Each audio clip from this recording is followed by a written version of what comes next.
we lose in accessibility, right? Like, so I'm thinking of the calculator, right? Some people can't do their math without a calculator anymore. But they can do other things now, right? They now don't do this, but they do that. So are we gatekeeping out-of-date skills, right? So not the creativity part, of course, but right, so writing a full content outline with no grammar dysfunctions, okay. So now we don't need somebody to redline our grammar, now we can communicate a little more broadly, like why is this a problem, right? And so I think that people will continue to be creative as long as we stop using words like plagiarism and threatening terms. This is an amazing conversation. I wonder if we have maybe like 1 or 2 questions from the audience, and then we'll get some cocktails on this. ChatGPT we are talking about is now and here. So AI is a lot bigger subject than just ChatGPT. ChatGPT is one of the application or major application today. My interest is in knowing more about how OpenAI influences, let's say, drug approvals or biotechnology field, especially those drugs where efficacy and efficacy and safety has already been proven. So half the work is done, or at least in my mind, even though the drug fail, how can OpenAI enhance that and go to the next level for those who want to cash on it? I'm strictly talking business.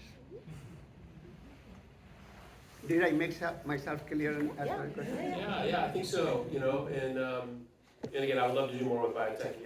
I know today I have worked over my time here at Microsoft with couple healthcare companies, one genomics company. But healthcare is there's so many applications in healthcare, and I guess I can look at biotech as a manufacturing company, and healthcare in general is just a really topic of passion for our CEO. He had a son who was disabled, and he talks very publicly about that. So anytime any chance he gets to really invest in how do we make changes, helping in healthcare and bring them to market faster, it's a hot topic and a topic of interest for him in particular. But when I from what I've learned in terms of product development and even kind of some of the experiences I've had with this genomic company, as Val was saying kind of early on, some of the changes that have really accelerated this are just the availabilities of really high performance compute coupled with the vast amount of data that now exists in these public cloud environments, and even within private companies within their own environments, the vast amount of data that they can marshal up in data lakes and organize and parse and report off of. So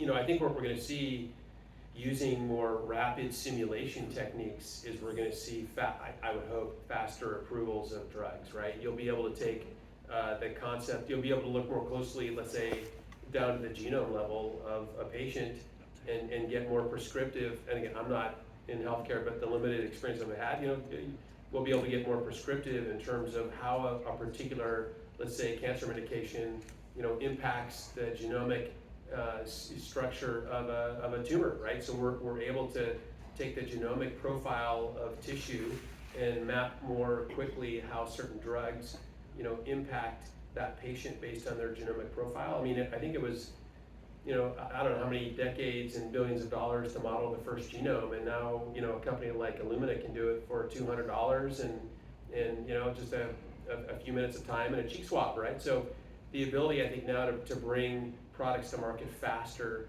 but then more designed much more closely to the use case, in this case at the genomic level, it's just going to be, I think, astounding. So I think what worries me a little bit is are our systems ready for that kind of speed?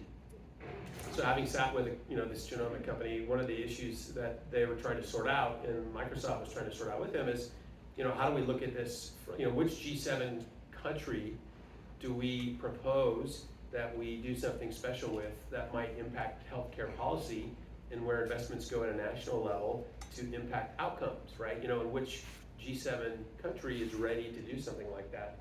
Because again, the systems aren't quite there to support the speed at which some of these things can happen. So again, a little bit out of my comfort zone, but just based on what I read internally and in the marketplace, and what I see in manufacturing, tons of opportunity. I think it's known where the opportunities are. It's how do we get our systems to catch up to them. I can speak a little bit more about medical space. Some of the stuff I just read, which is really exciting. I mean, there was a recent paper about how AI was able to fold molecules in ways that humans couldn't do, like get like 99% accuracy of how you fold it, because it's basically like solving a big giant jigsaw puzzle, and that's something that computers are really good at doing. Humans maybe don't have that spatial thinking. I think there's also a lot of applications in how we train people in the medical space. So it's like we have these tools. How do you train doctors to use these tools? One of the projects we did at StoryFile was trying to have we interview like a surgeon and get basically a brain dump of everything that they learn, so that students or other people can have the surgeon in the room, or this digital surgeon, when they're doing their practice. And there's just this case of like, there's certain experts, but there aren't enough experts to go around. So being able to take that expertise and have lots of people have it accessible at a click is, I think, going to change the medical space, but also lots of other areas, anywhere where there's expertise.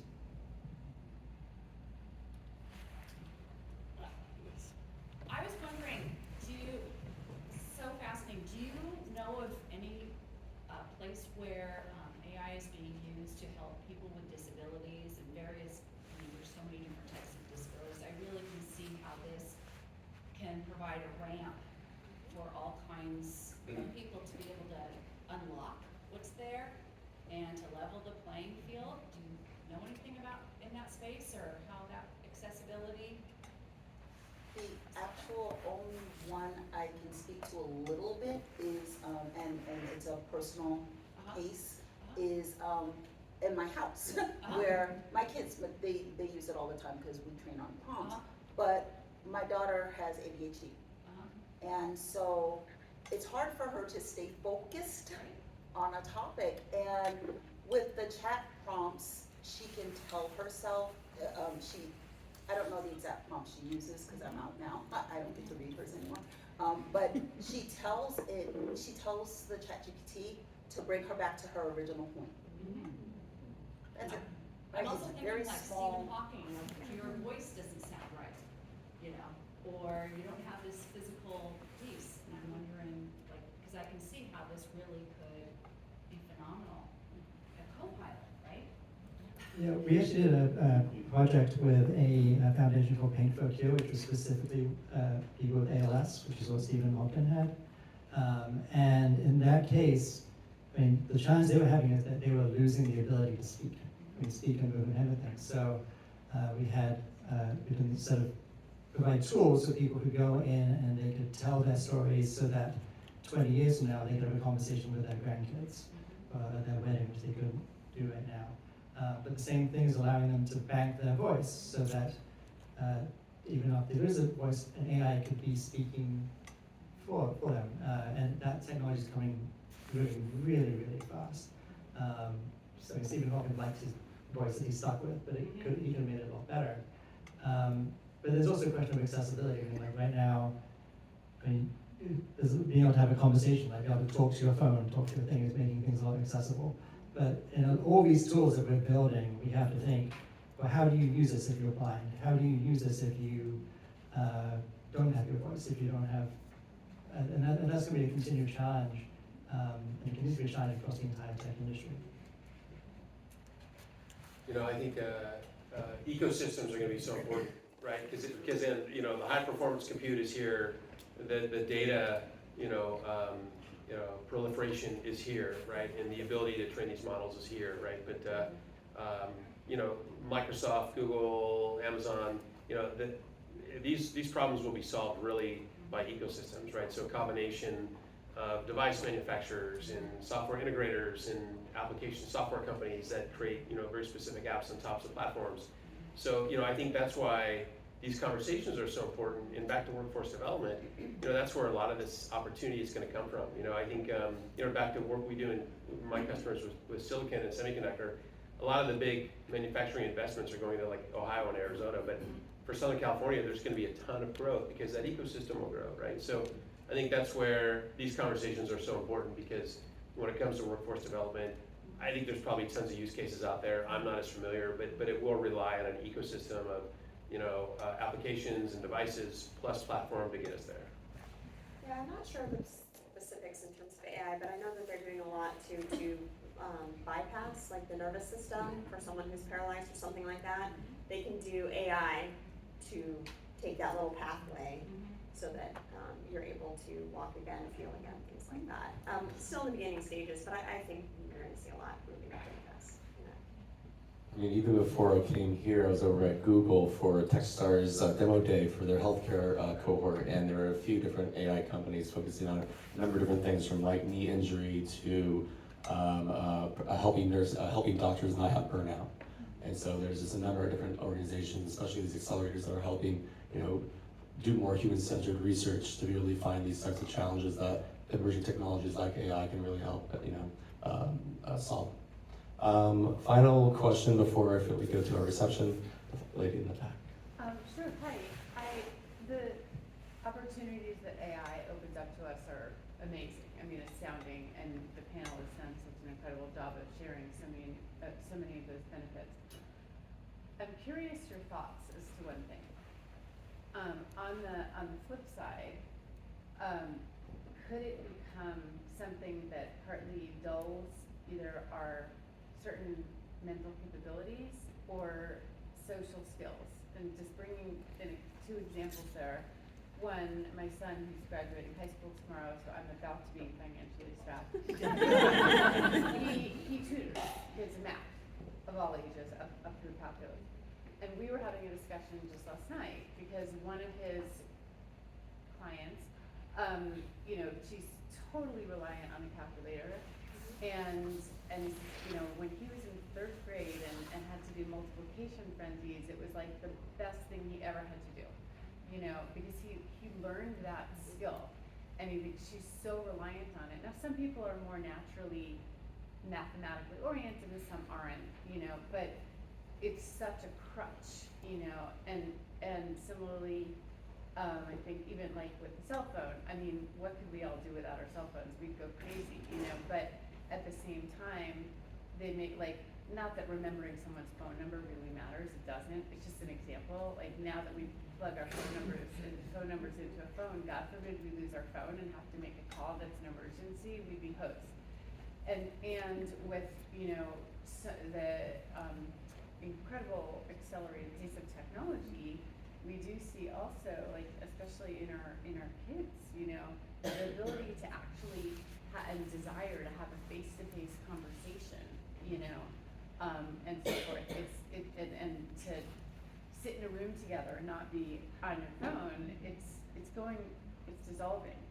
So I'm just very curious what your thoughts are about that and the flip side, or how we can avoid that. What's the risk of that? It's a pretty wide open question. I'm just very curious your thoughts.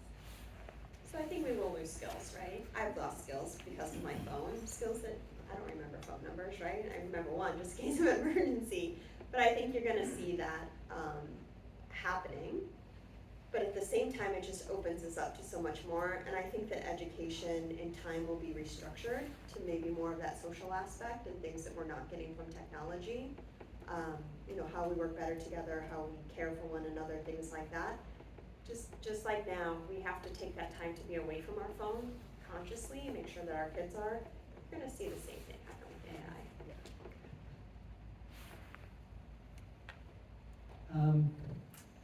AI. I see a lot of technology as we are becoming androids.